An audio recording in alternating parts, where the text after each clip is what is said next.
It's now time to get you posted on the very latest from the world of sports here on the AM show, the JoyNews channel on Multi TV. Hello from me, Asai Bediako. Can we now say Manchester City will be champions in England this season? Big question, isn't it? Well, the citizens have opened a 15-point lead after winning 1-0 at Newcastle United on Wednesday night. We've got highlights of that game for you. Plus, Liverpool have finally agreed a fee with Southampton for Virgil Van Dijk. I'll tell you how much the Reds are expected to pay for the Dutch defender. Let's begin with the 2019 GFA Presidential Elections because current President Kurt Okraku is expected to step down when his second tenure ends. The likes of current GFA Vice President George and former Vice President Fred Papo are rumoured to be interested in the top position. One other person who has been linked with the job is Chief Executive Officer of GFA FC Kurt Okraku, and he's been speaking about his chances. He spoke with Baba Tando last week. Thinking about the Dreams FC project. Okay, you very well know that's not what I'm talking about. I'm talking about. What's so dear to me, honestly, is the Dreams FC project. It's a project that we can confirm that it is very much on course. We know that for a fact. No, I do not know whether you know, because if you knew, you only talk about Dreams FC. Well, I know you're a man of many facets. Your club administrative facets, the MT and FA Cup bids, which has won you a lot of accolades and all of that.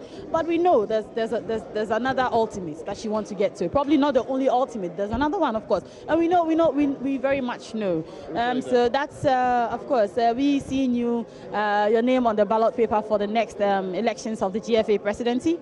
Well, I'm extremely happy when people recognize that, first of all, you're a top material. Secondly, that you're doing some good job. You're contributing your quota towards association football.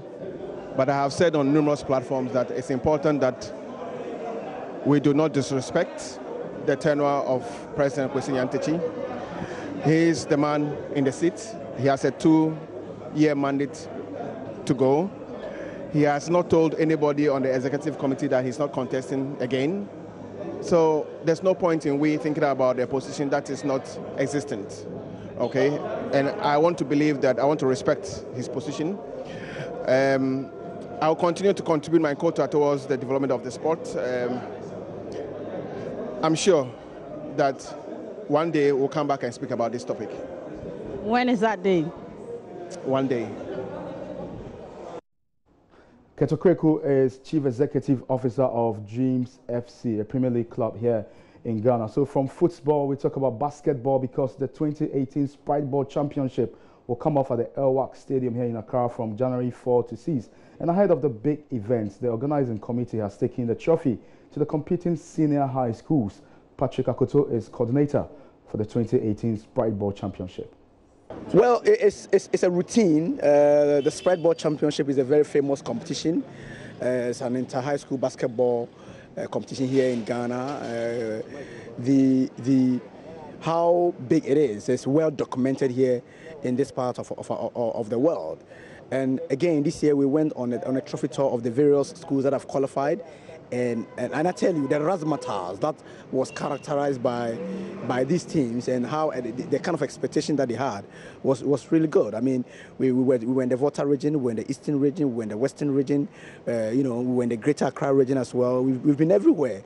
And if you look at how the trophy was received by the various headmistresses, headmasters, or staff, teachers, and students of the various schools, you can only anticipate that yet again the 2018 Sprite Ball Championship, which is set to take place at the Elwak Stadium between 4 to 6 of January, will be a blockbuster. Patrick Akoto is coordinator for the 2017 Sprite Ball Championship. So back to football, and Liverpool have finally agreed a fee with Southampton for Virgil Van Dijk. The Reds will pay a whopping £75 million for the Dutch central defender. And now Kwame Asamoah of Joy Sports has the rest of the story. Southampton centre-back Virgil Van Dijk will join Liverpool when the transfer window reopens on 1st January in a world record £75 million deal. The Netherlands international had been expected to join the Reds last summer after he handed in a transfer request, but a move fell through when Liverpool apologised for making an alleged illegal approach for the 26-year-old. The fee is the most ever paid for a defender. The player only signed a new 6-year contract last season, having joined the Saints from Celtic for £13 million in September 2015. However, Liverpool's interest in the summer prompted a transfer request from the player, which saw him forced to train alone by manager Mauricio Pellegrino. He returned to first-team action in September, featuring in a win at Crystal Palace. Van Dijk's former club Celtic will benefit from the record transfer fee. The Scottish champions are understood to have had a 10% sell-on agreement on any future deal. Though he will join the club on 1st January, Van Dijk will not be able to register as a player until 2nd January, so will not be available for Liverpool's trip to Burnley on Monday. The Anfield club also announced he will wear the number 4 shirt.